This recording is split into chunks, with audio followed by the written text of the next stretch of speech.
നമ്മുടെ നാട്ടിൽ ഒരു സിനിമാ നടൻ്റെ ഇപ്പോൾ BJP-യിൽ ചേർന്നിട്ടുള്ള സിനിമാ നടൻ്റെ മകളുടെ കല്യാണത്തിന് വരുമ്പോൾ വിശ്വഗുരുവിന് എന്താണ് ഈ നാട്ടിലുള്ള നേതാക്കന്മാരോടുള്ള മനോഭാവമെന്ന് വീണ്ടും വീണ്ടും തുറന്നു കാട്ടപ്പെടുകയാണ്. അതിൻ്റെ അടിസ്ഥാനത്തിലാണ് നമ്മുടെ കേന്ദ്ര സഹവാഴാജിയെ പോലും മാറ്റി നിർത്തിക്കൊണ്ട് അദ്ദേഹം സുരേഷ് ഗോപിയെയും ഒപ്പം സിനിമാ നടന്മാരുടെ ഇടയിൽ കൂടെയൊക്കെ നടക്കാൻ ആഗ്രഹിക്കുന്ന ഒരു വ്യക്തിത്വമാണെന്ന് തെളിയിച്ചു തരുന്നത്.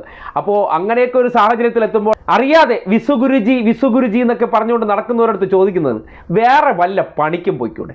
ആരാണോ നിങ്ങൾ അംഗീകരിക്കേണ്ടത് അവരുടെ മുന്നിൽ നിങ്ങൾക്ക് ഡോഗ് വില അല്ലെങ്കിൽ പട്ടി വിലയാണെങ്കിൽ പിന്നെയും ഞങ്ങളുടെ വിശ്വഗുരുജി എന്നൊക്കെ തൊഴുതുകൊണ്ട് നടക്കാൻ കുറച്ചെങ്കിലൊക്കെ തൊലിക്കെട്ട് വേണ്ടേ? അല്ലെങ്കിൽ ആ വ്യക്തിക്ക് നിങ്ങളോടുള്ള എന്താണ് മമത അല്ലെങ്കിൽ നിങ്ങളോടുള്ള സ്വീകാര്യതയെ കുറിച്ചൊക്കെ അദ്ദേഹം ബോധ്യപ്പെടുത്തേണ്ടത് ഇങ്ങനെയുള്ള സന്ദർഭത്തിലാണ്. കൊണ്ടു കിടന്നിട്ട് ഒരു കാര്യമില്ല, എൻ്റെ കൂടെ നിർത്തിയാൽ എൻ്റെ വിലയും കൂടി പോകുമെന്ന് വിശ്വഗുരുജി തന്നെ കരുതുന്നുണ്ടെന്ന് ഇത് വച്ചിട്ട് തന്നെ ചിന്തിക്കേണ്ട അവസ്ഥയുണ്ടെന്ന് പറയേണ്ടി വരികയാണ്.